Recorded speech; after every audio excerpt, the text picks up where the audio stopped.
This conference will now be recorded. Go ahead. Okay, we'll kick off the Audit and Finance Committee meeting. Move past Chairman's comments and go right to the December 9th Audit and Finance minutes. If there's any comments or questions, please ask them. If not, look for a motion. I'll make the motion. Thanks, Dave. Is there a second? Sure. Yeah, second. Okay. All those in favor? Aye. Any opposed or questions? No, thank you. Next would be payment of the bills, and we did receive the spreadsheet showing the bills and the deposits. Just let them stand for themselves. If you do have a question about any of those, obviously the two biggest are the rental and the marketing campaign check that were written to PaperKite. The rest kind of operating expenses of the office, insurance, etc.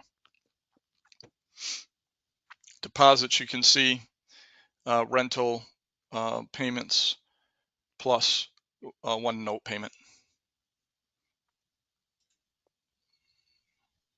Any questions or comments there? Okay. Get a motion to approve the bills. So Okay, do we have a second? I'll second one. Okay, all those in favor? Aye. Aye. Any opposed? Okay, motion carries. The next is review of financials, pretty limited. We don't have the financials from the outside BST, but we do have the budget. So if you'd like to make some comments, Jody, about the budget, or Megan, feel free. Actually, we had a much better year this year than last year. We're, I think, projecting a surplus of about $148,000. And this year we have several pilots. You're talking 2021, 2021, we had a really good year. In 2022, we're expecting to close on Springbrook, the solar energy company. We just got referred by another meat processing facility that's looking at an expansion. So there's 3 projects that were anticipated for this year that will probably come into this year's budget as well. So I think we're looking pretty decent. So is what we have, it says 2021 budget? That's 2021. Okay. We won't start 2022 until our next meeting. Okay. Spreadsheet on that. And so I found my budget. I did the 2022 budget on a floppy disk, whatever they call it. Flash, not a floppy.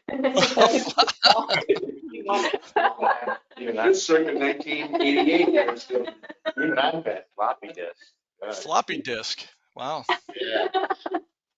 Good. Hey, Jody, I did have one question on just the alignment of the budget, and this is just a housekeeping thing. We have 5 columns across the top, and the 4th column says year to date. Is that year to date through December? Yes. Okay, so the December was just to show what occurred in December, and then that 4th column to the left of that, it incorporates what happened in December. That's correct. Okay, thank you. That's what I thought, but I wasn't sure. So yeah, it's year end, but unofficial, correct? Yes.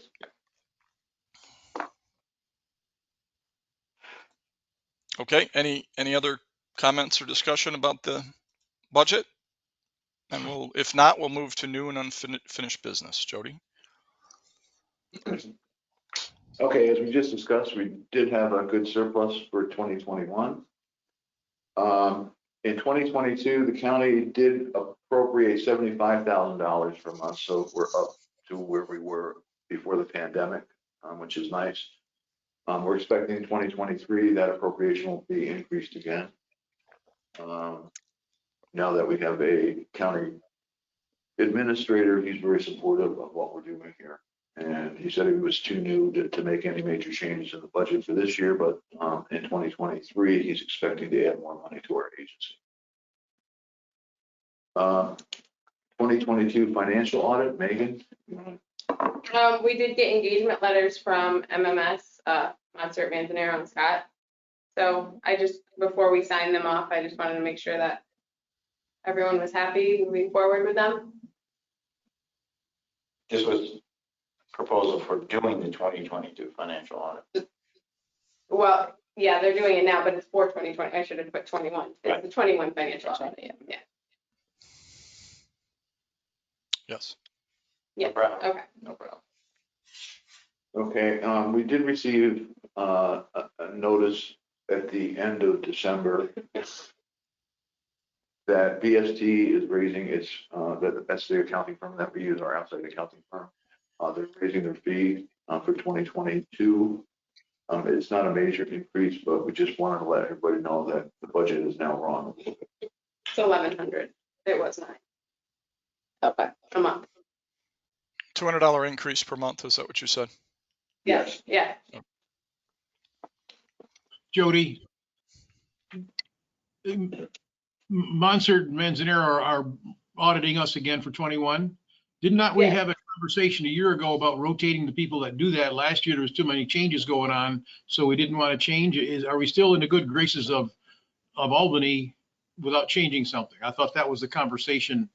Too much familiarity wouldn't be good for us or good for the state. Was that, do I remember correctly? You do remember correctly. We can keep the same firm. We have to rotate the partners every 5 years. Oh, okay. So Mary would be on her 4th year this year with us. She became partner 3 years ago, so we're good. with Okay. her. Okay, next on the agenda is Klugo's annual fee.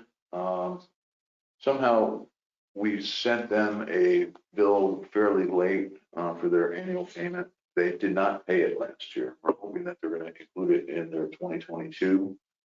But just wanted everybody to know that if you look at our numbers, the one missing piece on our pilot payments. How much is that? It's not, it's like $900. It's $706 Yeah. or something. Okay. The last one is the Rural Innovative Stronger Economy Grant. That's a USDA rural development grant application. It's due at the end of February. It is specifically targeted to innovation centers, and you can use you can get up to a $2 million grant to build or purchase a building for an innovation center.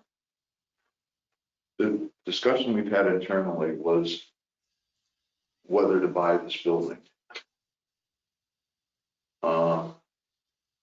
Right now, there's a number of different numbers that are floating around, anywhere from 7 million to 1.2 million to somewhere around 1.5 million. Seems, I guess, reasonable. We were looking at applying for a grant to purchase this building, have the upper 2 floors being used as an innovation center for startup businesses, and have the rents for the first 3 floors support the cost associated with the building. And I just kind of wanted to throw it out for discussion. I did approach 2 firms to help I us. have a question. Isn't it, purchasing a property, there should be at this point a executive session? Doesn't help. Doesn't help. We haven't, when we get to discussing the negotiation of the purchase price, that would be done in executive session. So the rural innovation grant, right? Right. And what, are we discussing whether to apply for that? Or 2 things, whether to apply for that, and B, right now, as we'll discuss in the projects committee meeting, I'm working on an I-Access grant application that's, we've got to complete in February. That's a major task as well. so to go back to what Craig said, basically, if we apply for this grant, all we're doing is applying for the grant. It basically says if we so choose and we win the grant, we could build a building. We're not obligated to buy anything, correct? No, that's correct. Yes, I think my guess is more on a project basis. You're wondering how the appetite of the board to actually own the innovation center. Correct. And is it worth applying for the grant if there's no appetite to own an innovation center? Exactly. That what you're getting at, basically? That and whether we should hire a consultant to assist us. On the grant? Similar to what we did with EDA, when we applied to EDA, we hired the MRP group. They were actually very successful. I didn't expect to get a $1.2 million grant in the first round.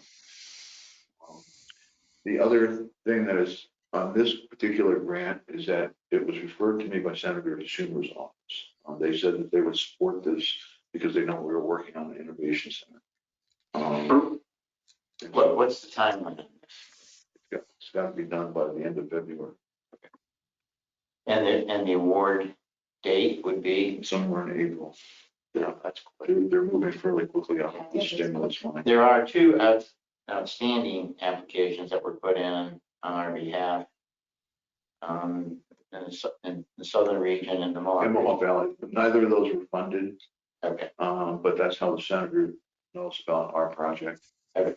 Because it was included in that.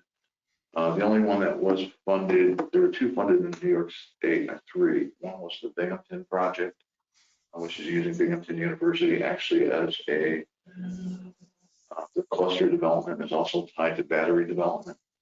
There's one in Western New York in the Buffalo region, which was more along the lines of an innovation type center that they were pushing. And then there was one in Albany, but I don't know what the projects were in Albany. Jody, my perspective, if we're going to entertain this, which sounds like we should at least give it some very serious consideration, do we know what the parameters of the grant are, what the restrictions are with the funds? And by that, I mean, does it, how does it tie you up over a long period of time versus, in the initial use of the proceeds? And do we have any models or any thoughts about, to Cheryl's point, do we want to engage in running an innovation center? What does that operating model look like? And do we have any examples? I'm just thinking out loud that maybe we could have some discussion about the restrictions, what we can and can't do with the money and what you can and can't do with the building long term, and then do we feel comfortable with an operating model and what that would look like? I'll have to look up what type of restrictions are once you receive the money. The program didn't really go into a lot of detail on that. It was just published in the Federal Register about 3 weeks ago, and they really don't discuss the long-term ramifications of it. The money can be used to either purchase a building, to build a building, and or to equip a building. It's a 80% grant, so you have to come up with a 20% local match. Our concept was, again, to just provide space to start up companies and equipment, basically computers and terminals and large screen TVs. One of the things that this building offers that would be positive in the grant is the amount of telecommunication equipment that's up on the upper floor. They're looking for projects that include high-speed internet access, up to 5Gs, which our systems now can support. The basic concept is still to have custom electronics and IOXs running the training programs and working with the startup businesses and the entrepreneurs in the center. And as part of the grant application, there has to be what they consider I wouldn't use the word partnership letter, but some type of a written document that explains what each party is going to do. There are no parameters for what that document is to look like. It's very open-ended. In the legislation, it just says that a document has to be prepared for all parties, but it doesn't go into any explicit detail as to what commitments have to be made, whether there has to be a formal commitment. It just gives you a general consensus of some type of partnership document.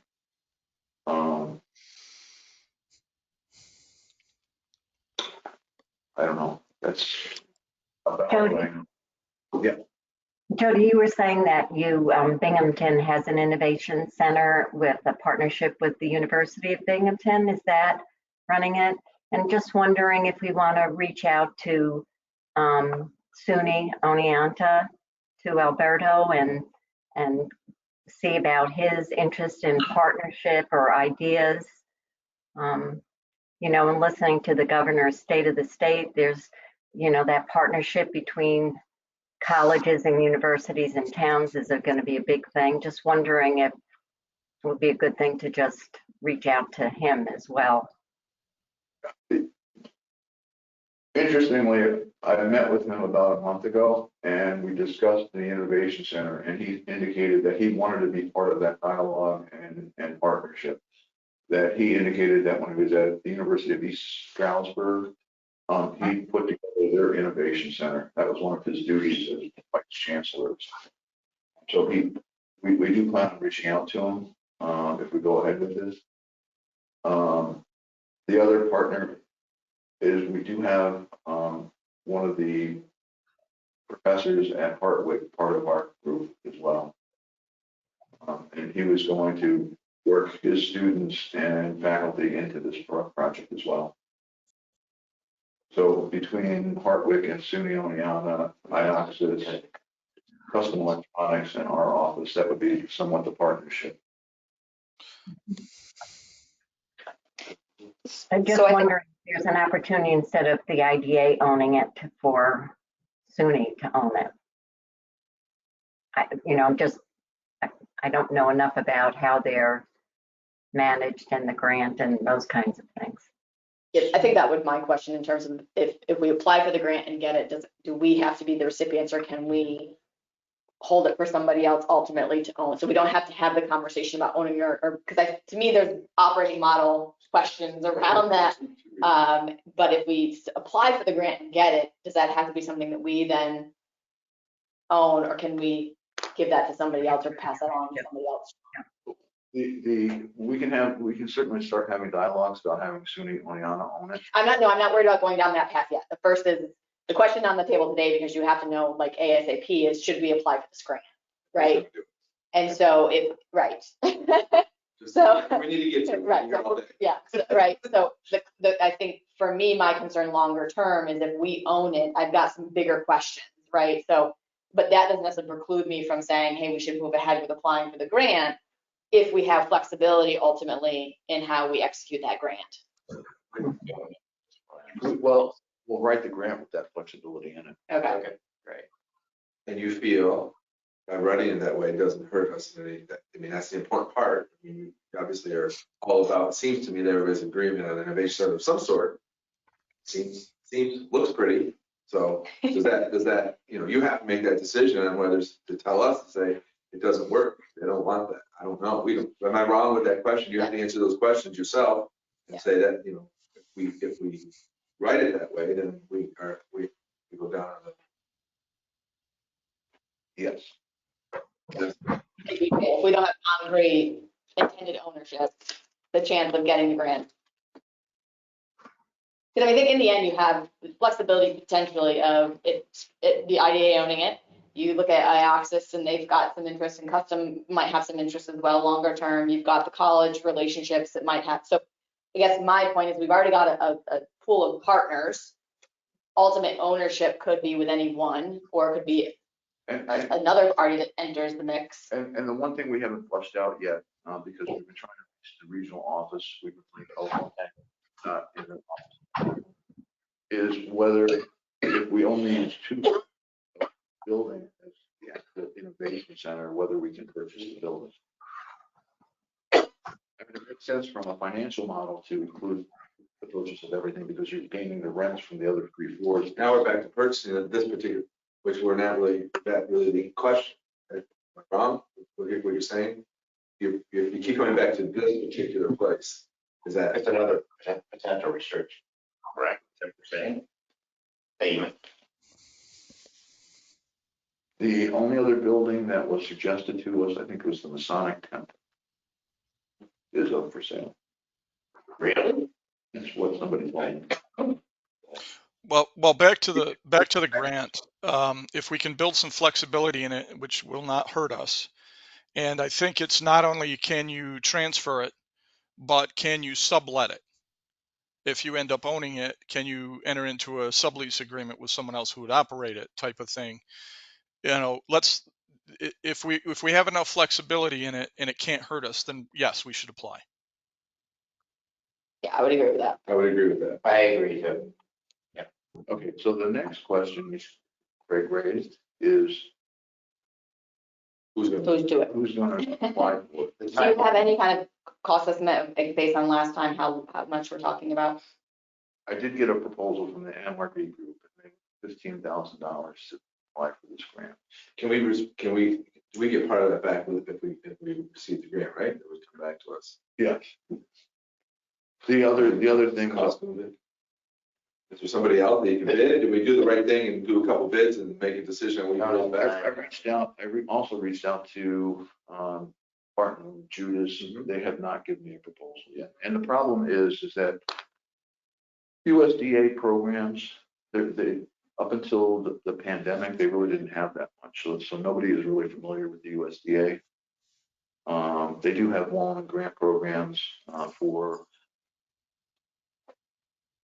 Farms, small businesses and stuff like that that. nobody qualifies for. Yeah. You don't have time to do anything with Well, it unless you have outside assistance. I started the application, and one of the problems is that you have to apply through government.gov, and it's a really cumbersome computer system. And Let's just say. if we're All going of their to all of their programs are on floppy disk. That's the problem. hey, I was able to enter my password and get into the system. You're ahead of me then.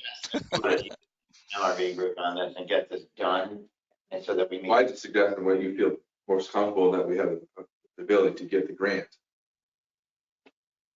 I think with Senator Schumer's support, that puts us in a running where we wouldn't have been there before. I think we can put together a good project team to submit with the application, and we're not going to ask for the full 2 million. We're probably going to ask for like 1.5. So we'll come in below the maximum request. And there's an advantage to that? The advantage is that we have to come up with less of a match.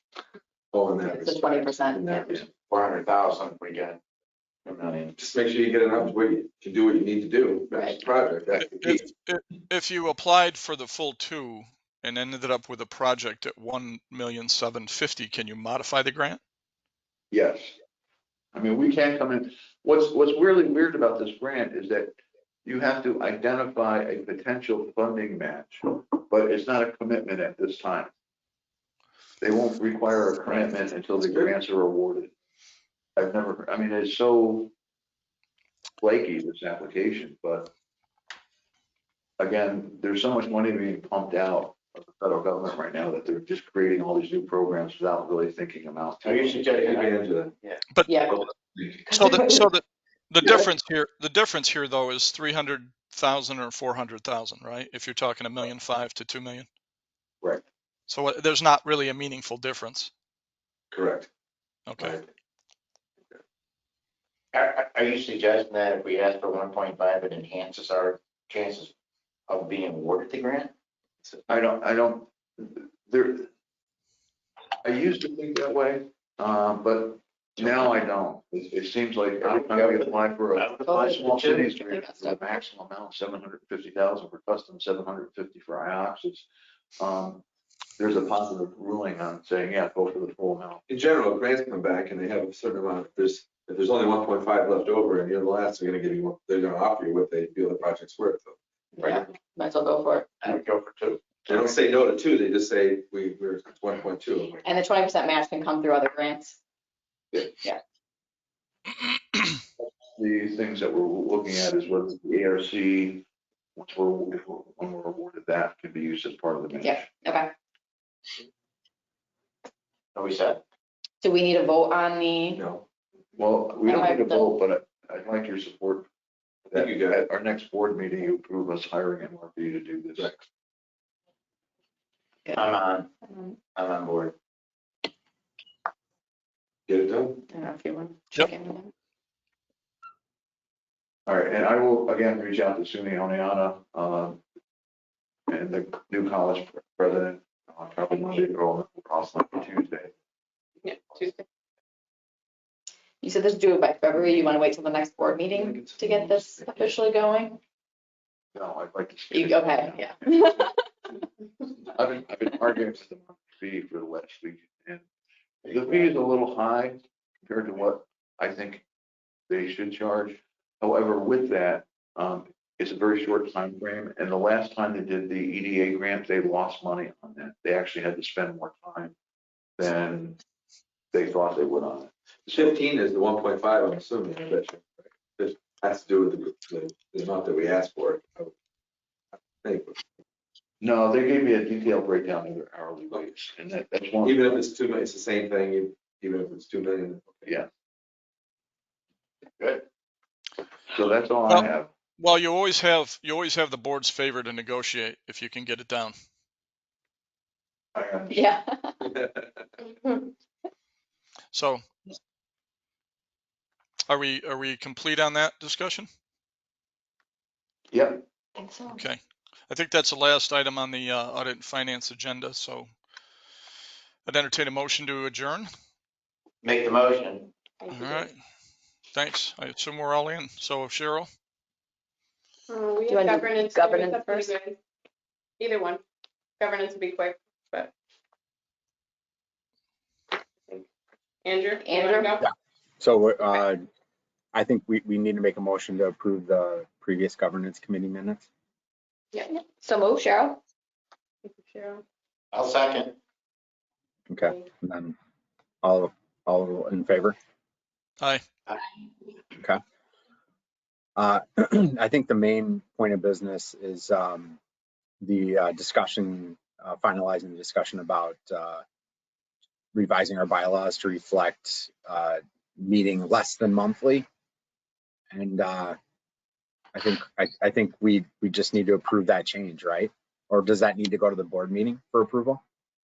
well, we'd have to go through the board for approval, but we've been discussing it in-house, and as opposed to, we just want to have this discussion with governance, is that as opposed to actually changing the bylaws, which then becomes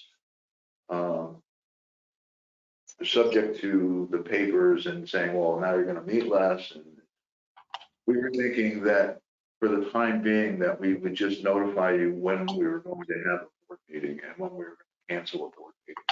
So that once a month, we may cancel a board meeting just to make it every other month. That there's nothing on the agenda, so why have it? And see how that works for a while. Works for who? Works for us or works for For all of us, yeah. for us and the board? Yeah. Your state's fine with it, right? Yes. That's all. That was the only reason why we're having a discussion, right? That's what I was. But if you don't have an agenda item that requires a board meeting, I don't know if there's any issue with not having a board meeting. Yeah. If there's nothing to take action on. So just so we can plan appropriately, when would you actually officially cancel?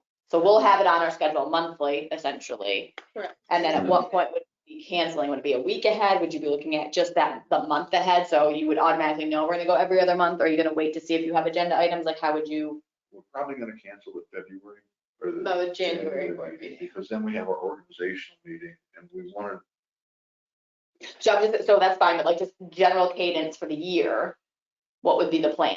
So if January, we don't have a February one, we meet in March. We could. When it comes to April, probably would at the it be? committee meetings, we could discuss it. Do you think Okay, we need a? So you had the 2 weeks, yeah, okay. And if we don't at the committee meeting, we'll tell you we'll cancel it, and then if something comes up in that 2 weeks, then I'll send out a notice and see if we would even have a quorum to put the board meeting back on. So I guess it could just be discussed at committee meetings. like, we'll definitely have a board meeting in March Mhm. because that's when we have to approve all of our Budget, yeah. reports to Fair. the state. As long as it shows that, I think the committee meeting will know. Yeah, that looks like it's one of your bears. Yeah. So if that's okay, I just wanted to say that then we're not going to change the bylaws at this time. Right. And we'll- I think it's important that we schedule monthly meetings under the bylaws, then cancel them based on the fact that there are no action items Right. to be brought to. Correct. That's what I would. And that was it. Are we, I just one other question. Are we moving forward with following up with a requested recommendation for filling Josh's board position? Is that, did we, are we continuing the discussion? Or I know that Jim Stewart's name came up, but is that, did we have any further discussion about that? Or are we going to? Really, it's none of our decision making.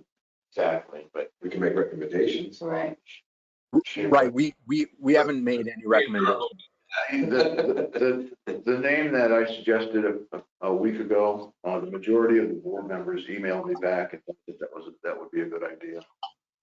our board or the county board? Our board. Okay. So I think what Andrew's probably asking is, does anyone have any other names that have either been brought to you with a recommendation or any others that want to be thrown out here today? Oh, okay. And that was the executive session. Yes, yeah, a board development discussion briefly.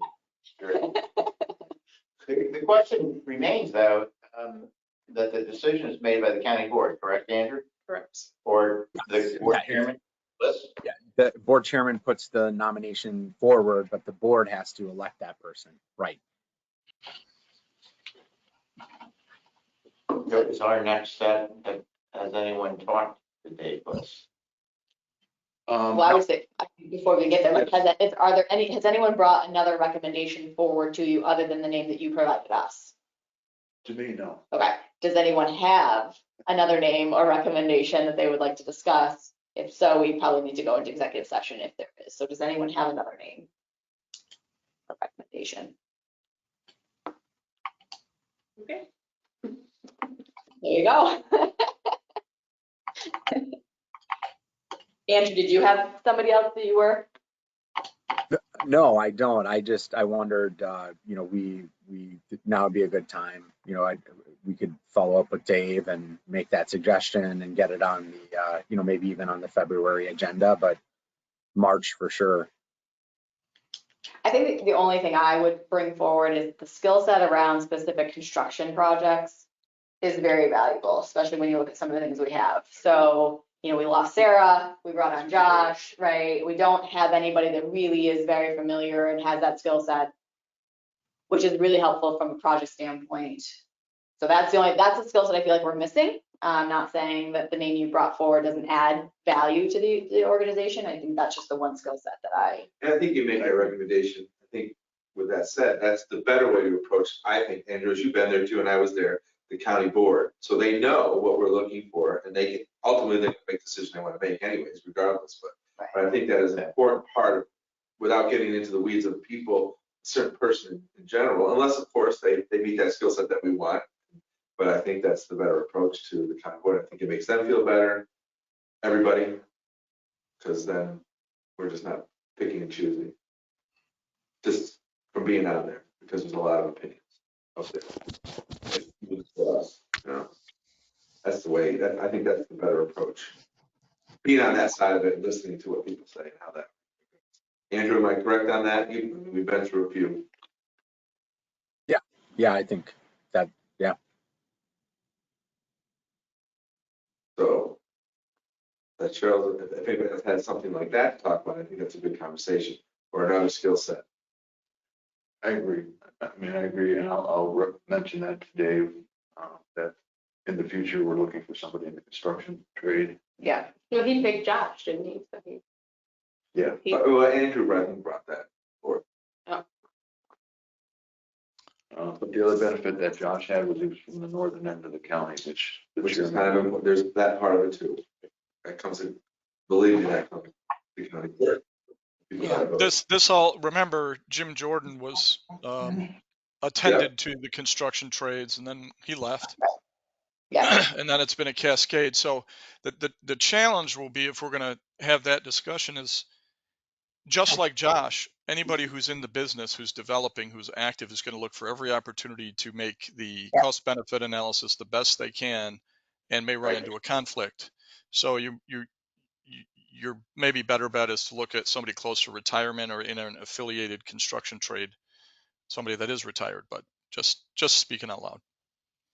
Yeah, I mean, Sarah, if you remember Sarah Harvey, she was an interesting one because she worked for it, but it wasn't like it was her business. So personal development wasn't something that she was likely going to get into. So I don't know if there's any opportunity there, right? And she was a project manager for Clark's, right? Wasn't it? No, I've been.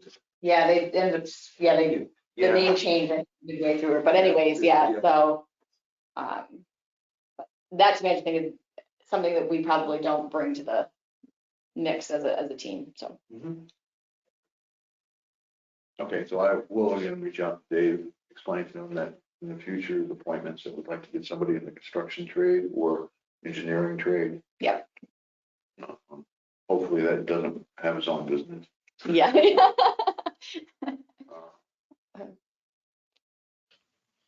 So that's all I have for governance. Great.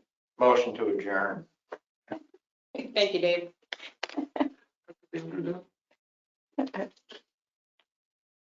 All right, so we'll move into the project committee meeting. I needed a motion for the approval of the December 9th meeting minutes. So move. Thanks, Dave. Thanks, Greg. All in favor? Aye. Any opposed? Aye.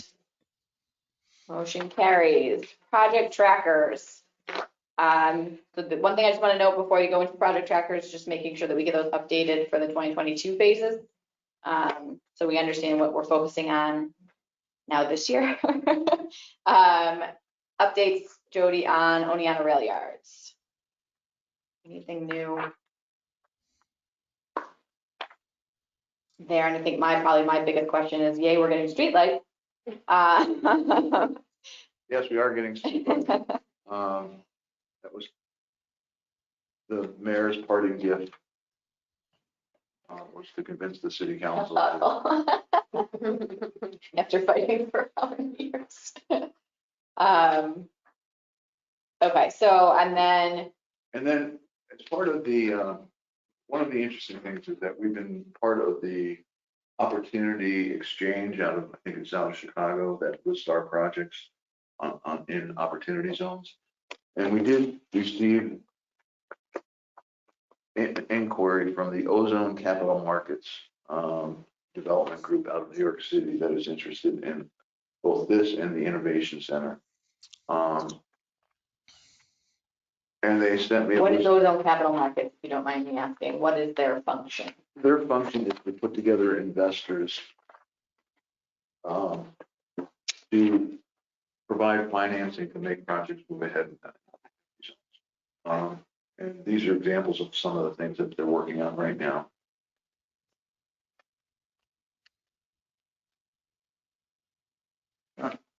The problem is that we're using, and then when I emailed the opportunity exchange last week, is that these groups are looking for the internal rate of returns on their investments. And we don't have a portfolio. We just don't do projects like that. We just have, here's some land that's in an opportunity zone. If you want to bring a business in here and invest in it, that's what we're trying to do. We're not trying to actually build a business there. And so I'm going to reach out to this Ozone Capital Markets again and explain to them that, more detail as to we're looking for you to bring in somebody who wants to build it as opposed to investing in us building it. Yeah. But the nice thing is that all true? Why would we depend on the project? If we had a project, but we don't have a project. And that's the difficult thing. If not that Corning would be interested in having outside investors, but if they were saying gonna build a building there and they were in dialogues with us, then we approach the capital, this Ozone Capital Markets group and say, listen, we have somebody that wants to build here. Can you bring in your investors to help finance this? And we don't have the expertise to do capital return rates on projects. I mean, that's just a financial tool that I don't possess. I'll be honest. And nobody at Southern Tier 8 has that. I've talked to, 15, 20 people on the boards that are on IDAs or their planning departments, and nobody has that expertise. Oh, say it one time, sorry. Expertise of Rates of return. Opportunity zones and figuring out internal rate of returns for projects that are make-believe projects. They're not really a. So we're going to continue to work with this group, but it is positive that we're getting some recognition from outside groups now saying, well, we've made it on somebody's screen. I was gonna say, do we know how they heard about? They heard it through the Opportunity Exchange because they actually contacted the Opportunity Exchange. The Opportunity Exchange contacted us and said, this is a group that's interested in knowing more. Okay.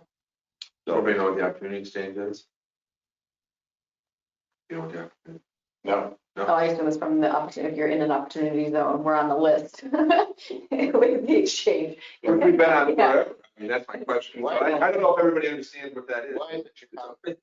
the Opportunity Zone was created, I think, 2.5 years ago, somewhere in that time.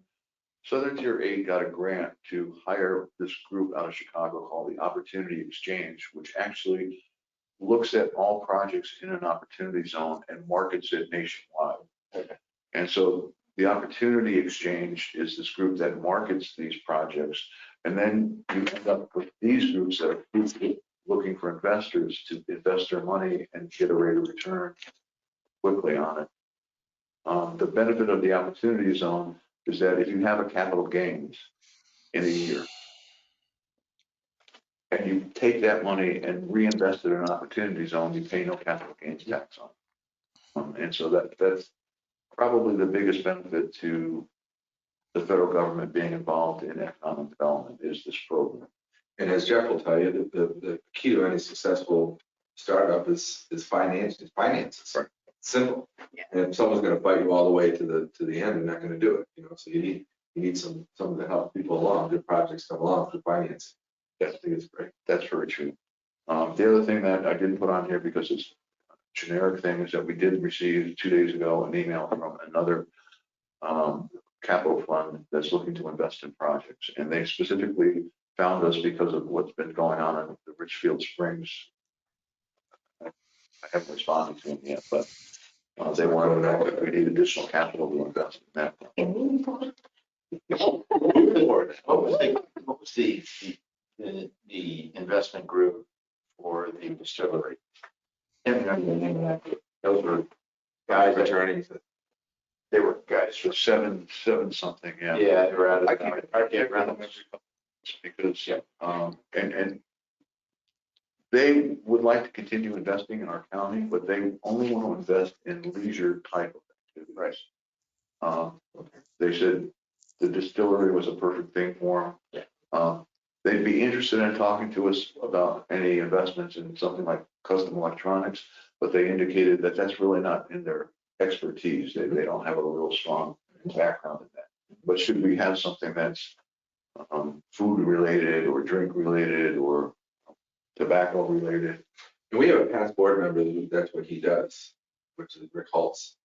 That's what he does.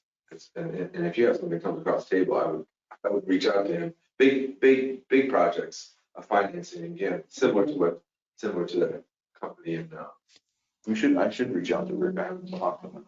yeah, he was good. Just So focusing back on the rail yards. that's good. The other thing that came up is obviously everybody's aware of Senator Schumer's work on trying to get funding for Corning for their next phased expansion. We have actually been pushing Corning now for over a year to look at investing in the rail yards. So while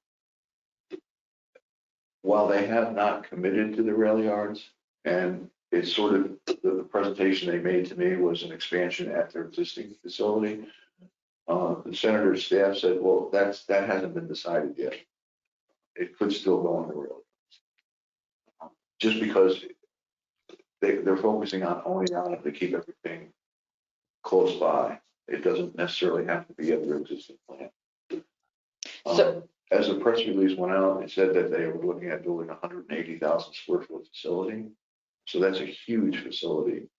Yeah, I guess that was my assumption is the footprint they're looking to build would not fit on their current That's my word. location. So I guess, I think I'm just trying to wrap my head around is, are we kind of, again, not that we're gonna give up on marketing the rail yards or leaving it where it is, but like, is this where we're kind of focusing our attention, leaving the door open for Corning as it relates to the rail yard? So are we pausing progress to wait for this decision, or is this a side, if it happens, it happens? We're not pausing projects, we're waiting for them to make. Pausing the rail yard continuation, like the next phases of cleanup and.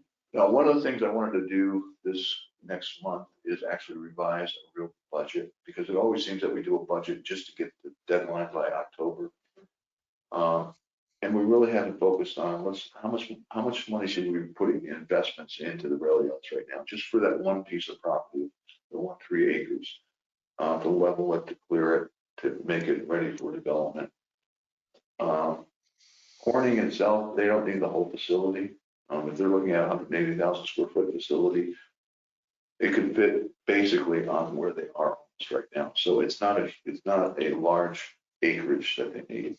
Yeah, so I'll tell you from my perspective, I get the budget side, but I need to see the vision that you're looking for the rail yards, and as Cornings are fitting into this mix, right? So forget the dollars you're looking to spend. I think it's understanding the plan A, plan B on the rail yards to understand this is what we will do next year so that we don't impede both options, and or we have decision points and milestones where we decide, we have to give up on Corning, being a little bit dramatic there, but right, and continue on this plan, or we actually pause to wait for Corning because it doesn't make any more sense to invest until we have a final decision. So from a project standpoint, that's what I'm looking for, is really what's that vision as we look at 2022. We now have Corning, I would say, with some elevated potential interest, but are we at a point as a board to say, do we pause and wait for that decision, or do we continue to forge ahead, leaving that door open should that be the way that Corning chooses to go?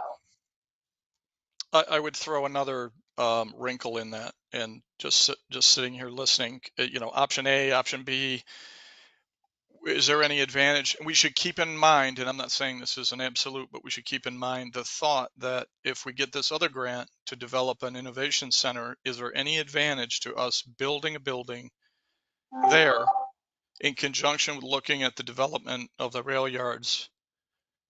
And you can accomplish similar things. You can move your offices there. You can get all the technology you need. Does one project help the other project, kind of thing? So just to throw it out there. Yeah, that's honestly, Jeff, where I was going with that in terms of understanding like the direction we want to go in the rail yard. That's what it's all about. All kind of Yeah. needs to get. Just a quick clarification. The 3 acres is separate parcel from the main acreage in the railroad, correct? That's correct. Right. It's not totally separate though, isn't it? Like it's just like removed by a lot. It's, yeah, Right. it's in between two existing buildings. Yeah. Part of what Cheryl is talking about is, the overall plan, but the question becomes, is that a 3 acre that we should have a discussion, or we want to get that cleaned up because we can then market that and just sell that? Has nothing to do with Corning, or has nothing to do with anybody else that's looking for a significant parcel down Yeah, I guess I'm looking for that, like what are our stages Exactly. here, right? Because again, I don't have the acreage in my head, but right, like what if Corning is going on the path to say, hey, we want it all, and we invest to clear a lot, and they're like, hey, we want it all, right? We've wasted money, there. right? But that doesn't connect. Correct. That's what, or if we're saying, hey, that we're earmarking for the potential innovation center, so it does, or marketing elsewhere. That's what I'm getting at. So we have kind of the phase approach that doesn't lock us into a corner, doesn't invest money where we don't need to invest. That should be part of the budget. And I think Cheryl all understands that things are moving targets. We understand. We do understand it, but there has to be just some sort of systematic plan Right. moving forward on all the benefits of moving forward. I'll be having this discussion with the grant writer from MRB, but the original premise was to build our innovation center at that site. The benefits of doing it that way is in an opportunity zone where this building is not in an opportunity zone. So you would actually score higher by building a new building there. Right. The drawback is a new building costs more money than purchasing an existing old building. Right. The difference is that this is What our needs are. this is a building that, as far as square footage, you don't need the entire building square footage for an innovation center. And back to what our needs are. Exactly. Right. And cost is all based on our needs. Yeah.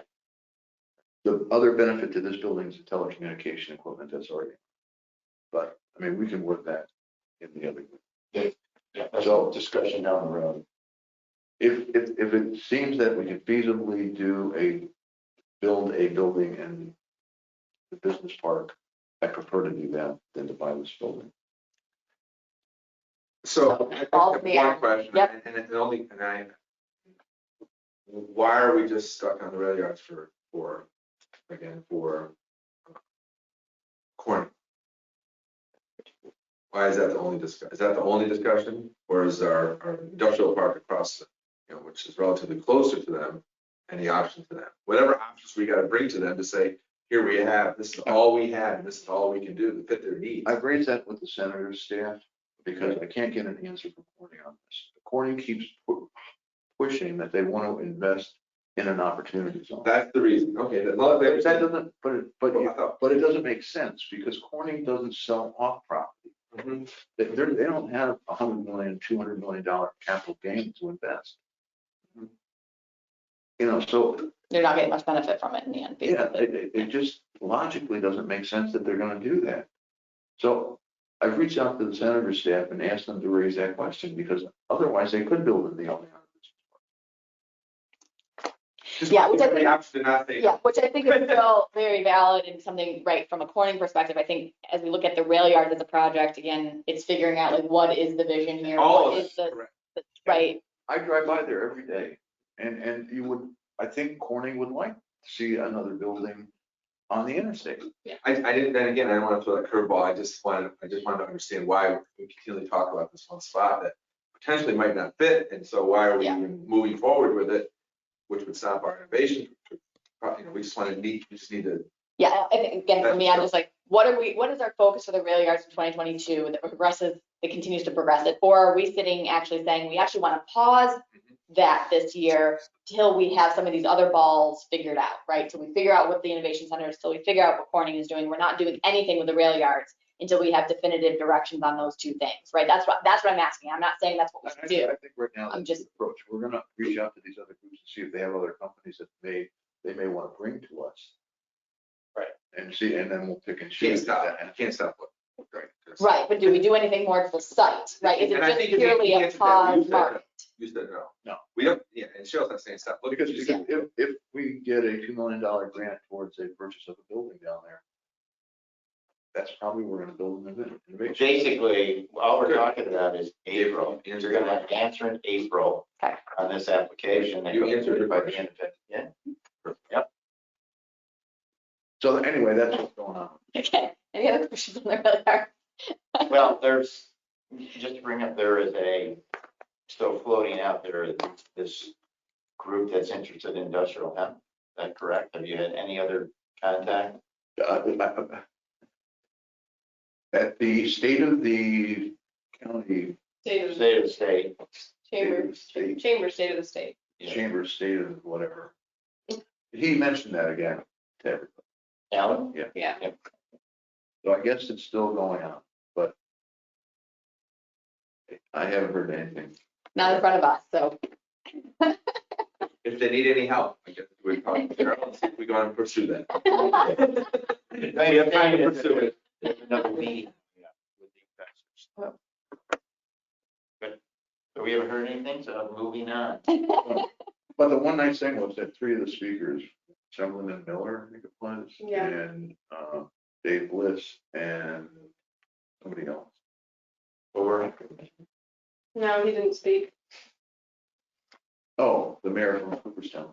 Alan She Phillips. mentioned our agency, all three of them mentioned our agency, the jobs that were.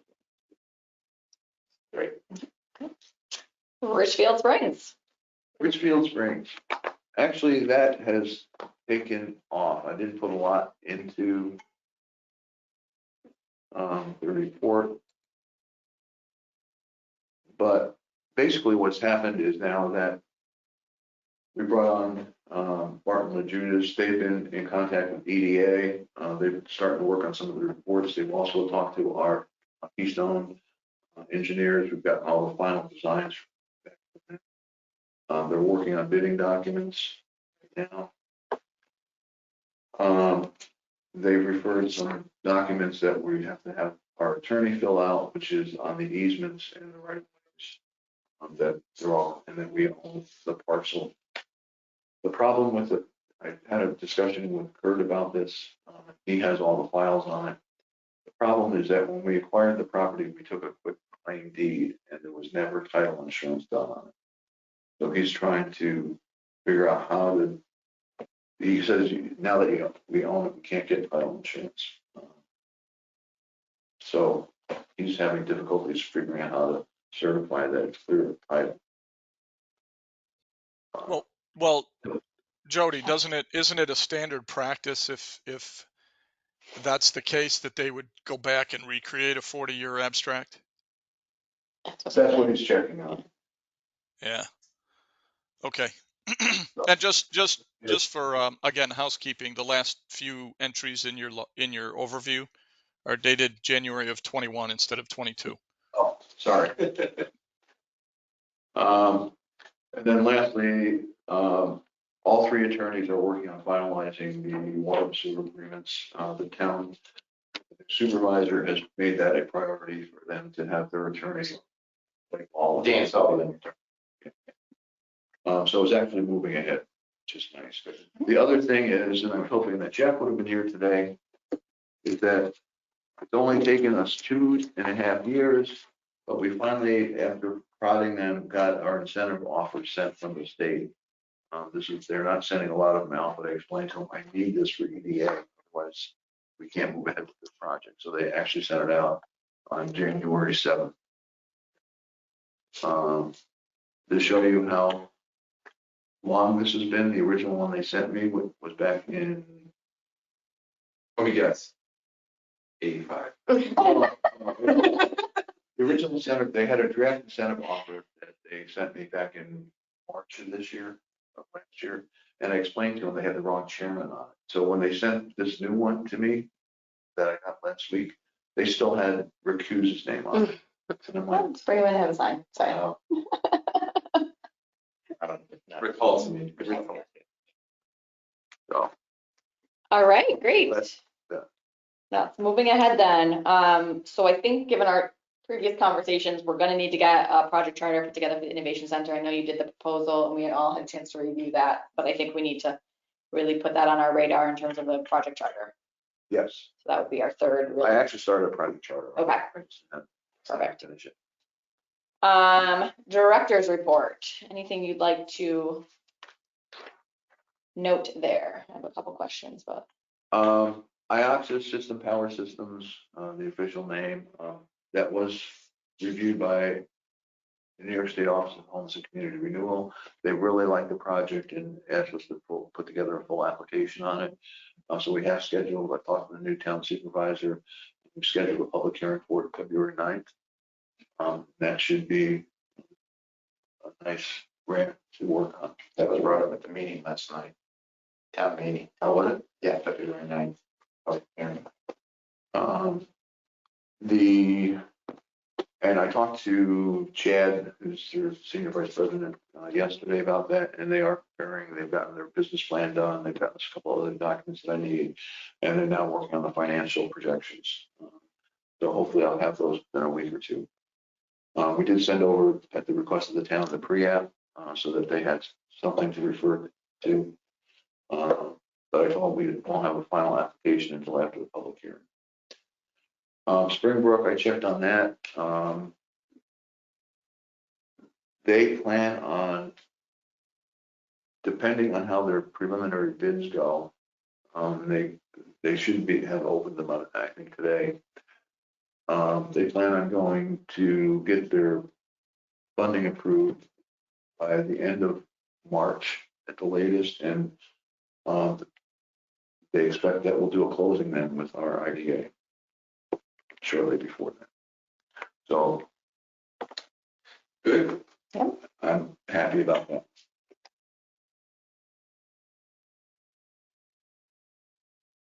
NYSERDA did sign a grant with Rambo Engineers. They received it last week. And they're going to schedule a kickoff meeting with us within the next 2 weeks to start that project on the geothermal system around the Oleana rail yards.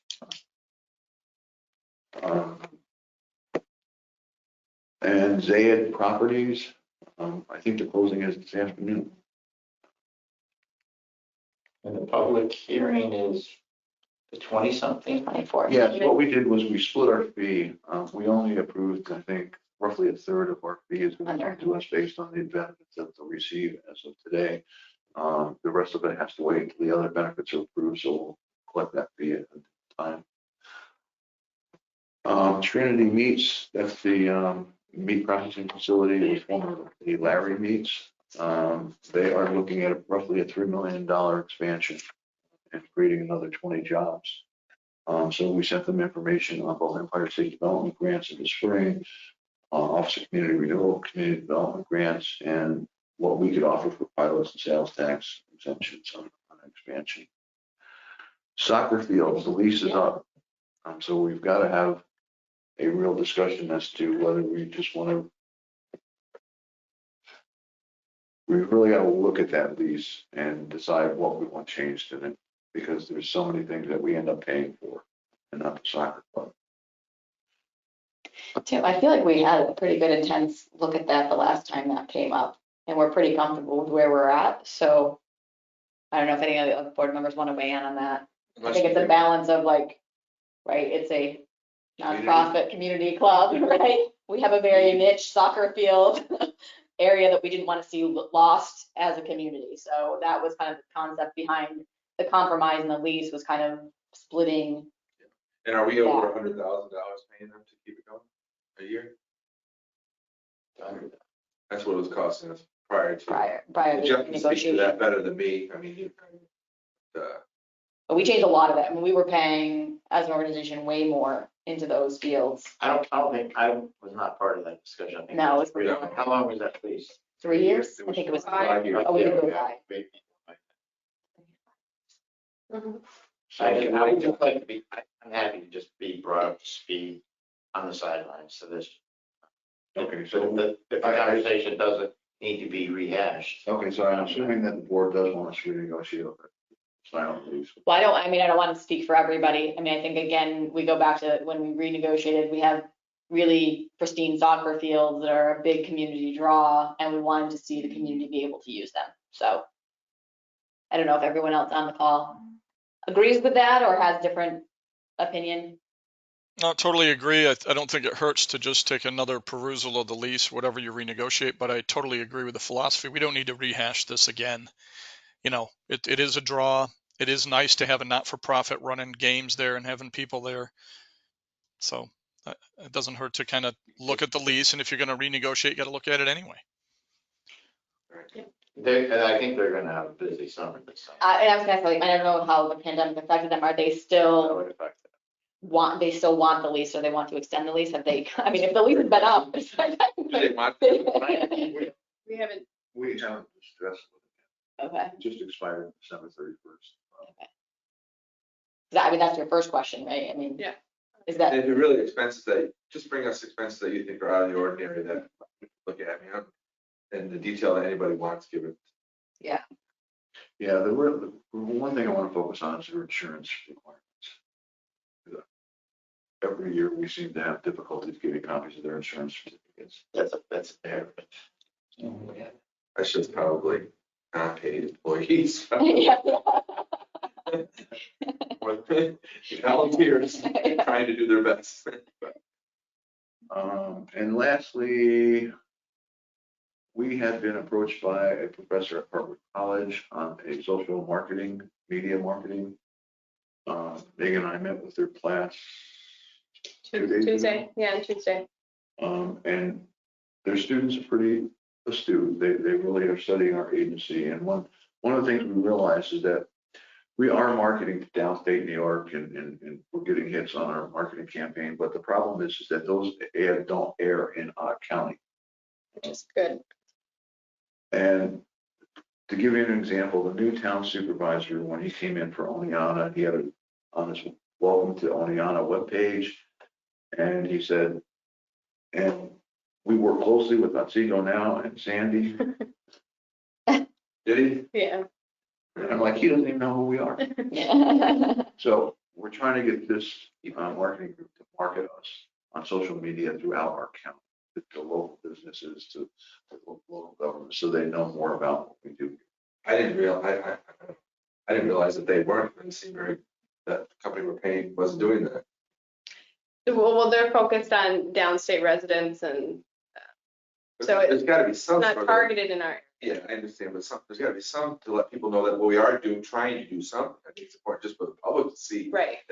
Agreed. And so I think we pay them good money, and I don't think it's that difficult to push them a little bit, so we need something in here just to. Yeah, and it's weird, it's just our county that apparently isn't it, because when I'm in Binghamton, I get. Yeah. I know they are, because my buddies, my friends say so. It's just outside. So, I mean, this is just a class and. Which is good, it's always good to have young minds. So they're gonna be looking at our involved. Instagram and our Facebook, and we told them that's what we want to do, and so. Good. They're competing Great. amongst the groups to That's just great. give us some ideas. So, just something fun for them, Yeah, seems like a win-win. us to explain what the idea is. I would say if we take let them do their critiquing and all that kind of stuff, can only be good information. And we did direct where we're going to send it. We probably should have a percentage set local, just to make everybody aware that we're alive and well living in Oneana. But Great. we can only learn something if they work on this. So it's all good. And there's an option that if we want, we could take some of them on as interns, and then they could actually implement the changes to our Facebook and our Instagram. There you go. They're young and So, and actually, this professor was referred to by the person. Dr. Aaron at Stevens. Hardwick, who's working on our innovation center. So Okay. Hardwick is actually starting to spread their wings to us. Yeah, I think it's a win-win. Doing a present search. We, Jody, before we wrap up, the one thing I emailed with you, Megan, about was just Bob Brzezowski's request, the sign for rail yards. The historic marker. They have a deadline of January 17th to apply for funding to pay for that historic marker. And I just want to make sure that they are hoping to get the IDA's permission. Sure. You want to bring Basically, that up? it's a sign that would identify the roundhouse building that used to be there as one of the world's largest roundhouses. Does that interfere with our master plan? It's gonna be like right in the middle of the lot. Well, the location we can design later. Okay. We would like permission to apply, put a historic marker there. It'll probably be on the side of the road, not actually where the roundhouse used to be. It was out there. Yeah. Any opposition to that? Does it designate it as historical? Does it designate the property itself as anything? Yeah, just to get us into any hot water. Okay. No. Just a sign, Craig. Just a sign. Yeah, we'll put it under one of the new streetlights. Yeah.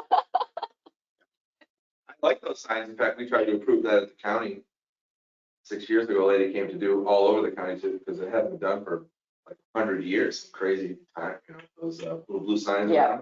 Somebody And, can shot it down. repair. $100,000. They need, what do they need? Our go ahead for our support. Well, we're not gonna vote on it, but just to let everybody know, if everybody's in favor, we'll go ahead. Does anyone have any opposition you'd like to express to that?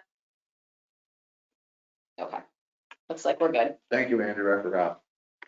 Any other new or unfinished business anyone wants to bring up? Fortunately, I looked at it. How many calls do you get on the sign out on the 8? Averagely, do you get any? We haven't signed that one. No, we get probably 3 a year. Is that on the main digital, on the digital sign that we? No. No. Oh. You should see it when, if you're coming from, well, you can see it both ways on 88, past exit 13. Yeah, I don't know. Well, 3 is better than 0. Yes. The 300% markup from before. It would be. That was Bird, yeah, Bird Truck did see that sign and they called and now they rent our space Right. Which ultimately was put together by a real estate person. later. Right. Yeah. So my question to you is, over the years, we've done a lot of research, and I think Cheryl was here. I know Jeff was here when we talked about potentially looking at people who are in that business to help us build these properties.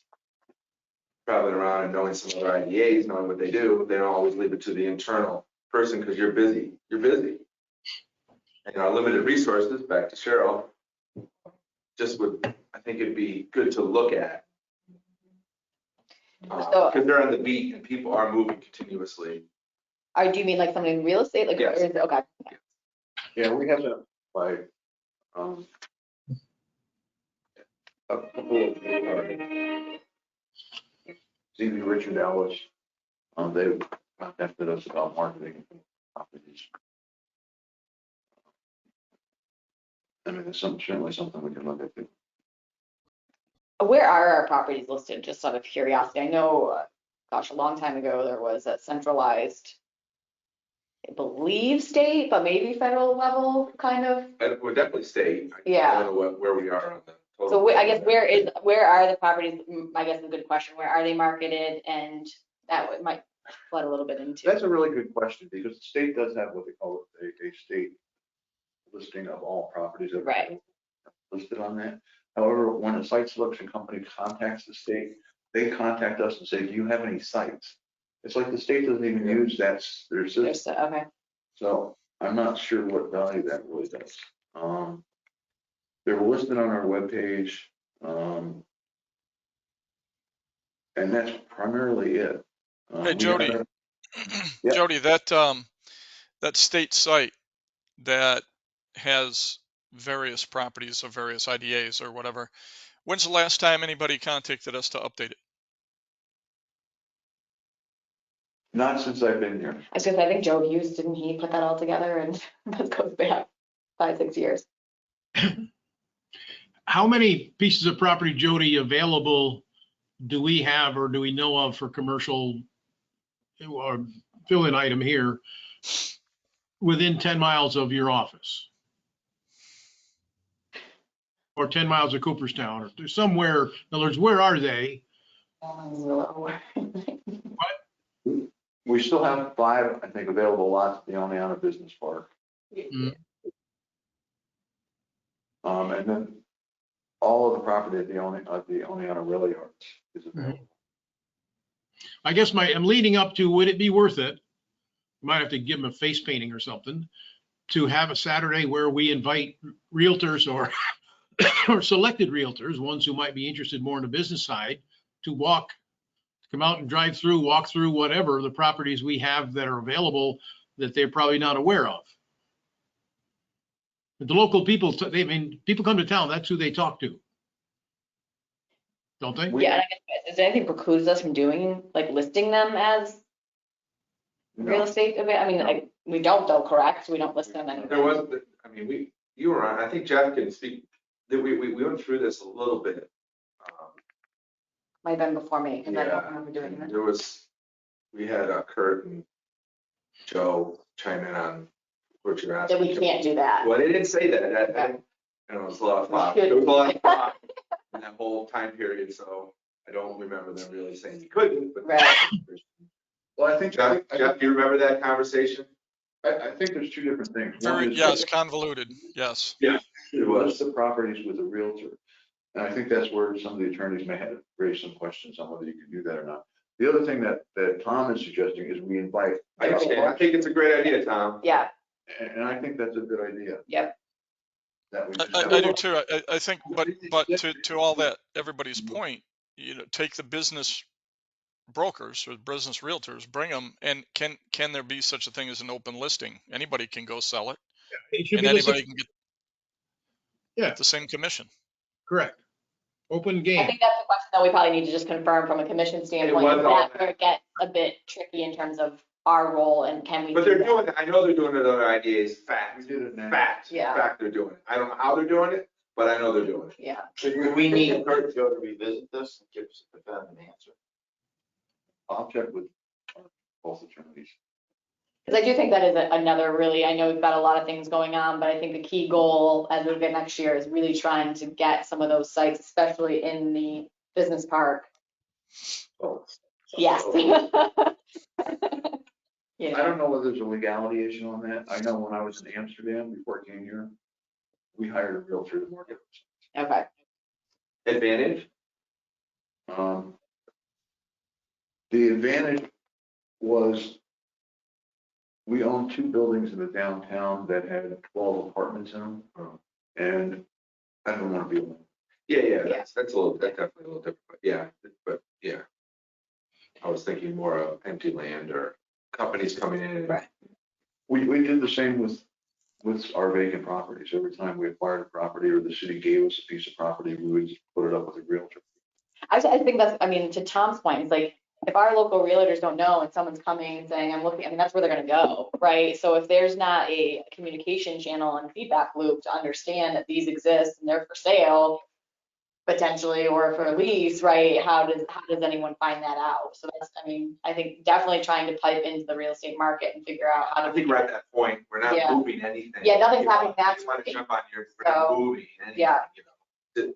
In times, whatever, the times are the times, but people are moving continuously, Mhm. all over, regardless of the hard times that maybe less, but they are moving. Now, I think they're moving a lot more now this year. Absolutely. Yeah.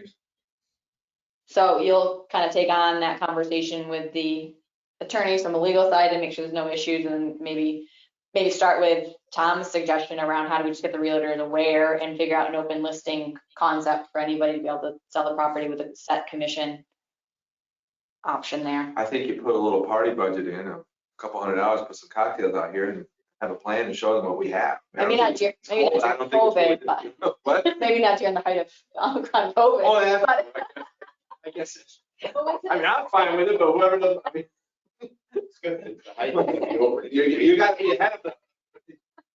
Or even doing something Comfortable. locally, like roofs, or, you know, something where we can get, Put up a tent down.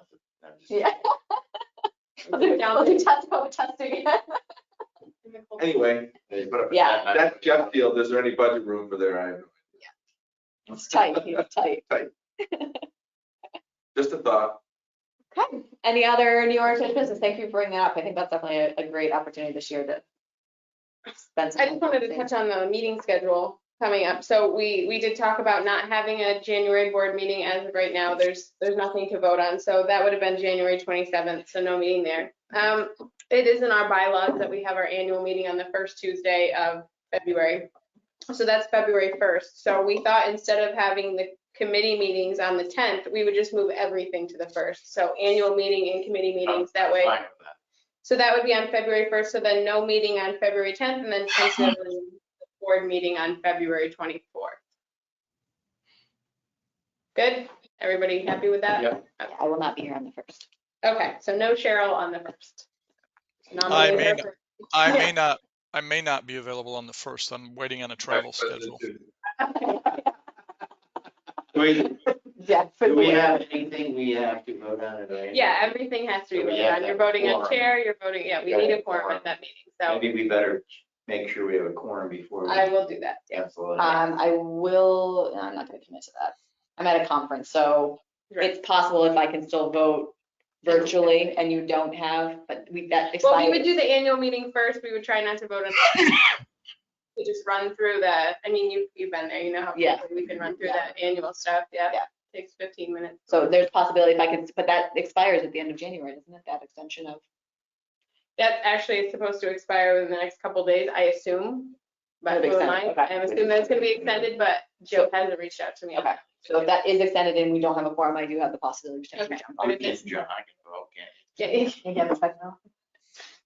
okay. So I will send that out just so everyone has it, and I'll make sure that there's a quorum for that meeting. And if not, then we have to move it. Okay. Great. All right, anything else? All right, motion to adjourn? Happy New Year. So moved. All right, Thank thank you.